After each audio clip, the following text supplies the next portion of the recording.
হযরত শাহজালাল রহমতুল্লাহ আলাইহির মাজার প্রাঙ্গণের খেজুর গাছগুলো কেটে ফেলা নিয়ে পক্ষে বিপক্ষে তৈরি হয়েছে বিভিন্ন সমালোচনা।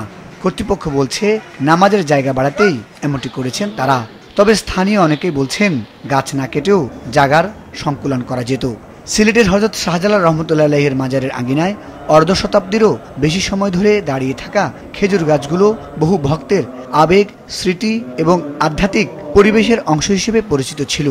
ছায়াময় পরিবেশ, নৈসর্গিক সৌন্দর্য এবং ঐতিহাসিক আবহে ভরপুর এসব গাছ সম্প্রতি কেটে ফেলার পর সামাজিক যোগাযোগ মাধ্যমে ব্যাপক সমালোচনা শুরু হয়।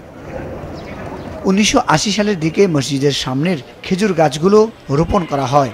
দীর্ঘদিন থেকেই ভক্তরা রোদের সময় এই গাছগুলোর ছায়ার মধ্যে বসে ইবাদত বন্দেগী করতেন। তবে গত সোমবার থেকে বুধবার পর্যন্ত 5-6টি খেজুর গাছ কেটে ফেলায় ক্ষোভ প্রকাশ করছেন ভক্ত, দর্শনার্থী এবং পরিবেশ সচেতন নাগরিকরা। অনেক দূর দূরান্তে না আইলে খাজুর গাছের নিচে বইয়া জোগাড়ে মাঝে মধ্যে খাজুর ধরে আপনার এগুলা পরে এগুলা মানুষের তাবারুক হিসাবে খায় না। মসজিদ আল্লাহর ঘর, যেভাবে পবিত্র ঘর, ঠিক গাছগুলো আল্লাহর একটা নিয়ামত, মানব জাতি বেঁচে থাকার জন্য সবচেয়ে জরুরি। আর এখানে ছিল খেজুর গাছগুলা, যেগুলা এই দরগার সৌন্দর্য যেমন বৃদ্ধি করেছে, দরগার একটা ঐতিহ্য এবং স্মৃতি বহন করে। আমরা এই স্মৃতি এবং ঐতিহ্যগুলাকে রাখতে পারলাম না। যদি তারা বিবেচনায় রাখতো, এগুলাকে টিকিয়ে রেখেও তারা পরিবেশটাকে আরো সুন্দর করে সৌন্দর্য উপহার দিতে পারতো আমাদেরকে। পরিবেশকর্মী এবং বৃক্ষপ্রেমীরা এই সিদ্ধান্তকে অযৌক্তিক বলে মনে করছেন। তাদের অভিযোগ, ইসলামী পরিবেশের পরিচিত উপাদান হিসেবে খেজুর গাছের বিশেষ গুরুত্ব রয়েছে। তাই এগুলো কাটা শুধু নান্দনিকতায় নষ্ট হয়নি, কমেছে এর আধ্যাত্মিক পরিবেশ।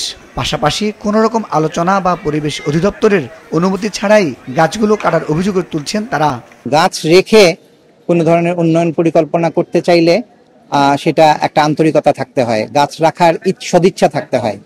গাছ কাটার পূর্বে যে প্রসিডিউর আছে, আমরা যতদূর জেনেছি সেটাও ওনারা মেনটেন করেননি।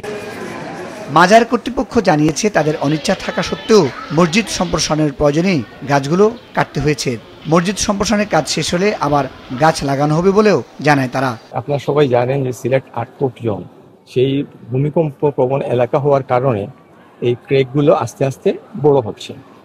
তো সর্বশেষ ওনারা এই 2025 সালের প্রথমার্ধে আমাদেরকে জানিয়েছেন যে না, এখানে আপনারা নামাজ পড়তে পারবেন না, নিরাপদ হবে না, আপনারা এইটা বন্ধ করেন। সিদ্ধান্ত নিয়েছি বারবার বসে যে এটাতে এখন ভেঙে নতুন করে বানাতে হবে নিরাপত্তার স্বার্থে মুসল্লিদের। আমাদের তো এইটাই একমাত্র জায়গা, আর তো জায়গা নাই। তো বাধ্য হয়ে আমরা এই জায়গাটা সিলেক্ট করেছি। এই সিলেকশন করার পরে আমি গাছ রাখা না রাখার ব্যাপারে বিস্তর আলোচনা হয়েছে। বাধ্য হয়ে দেখতেছি না, রাখা যাচ্ছে না, ওই আমরা কাটতেছি। গাছগুলো তো আমরাই লাগিয়েছিলাম, আমরাই যত্ন করে বড় করেছি এবং আমরাই এই জিনিসটা রক্ষণাবেক্ষণ করেছি।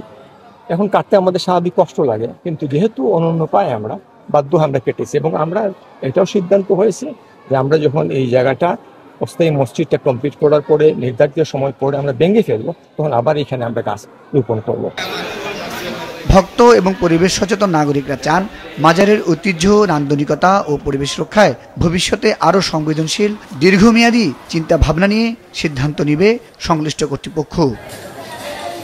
মুজাহিদ সাকিফ, মাছরাঙ্গা নিউজ ডেস্ক।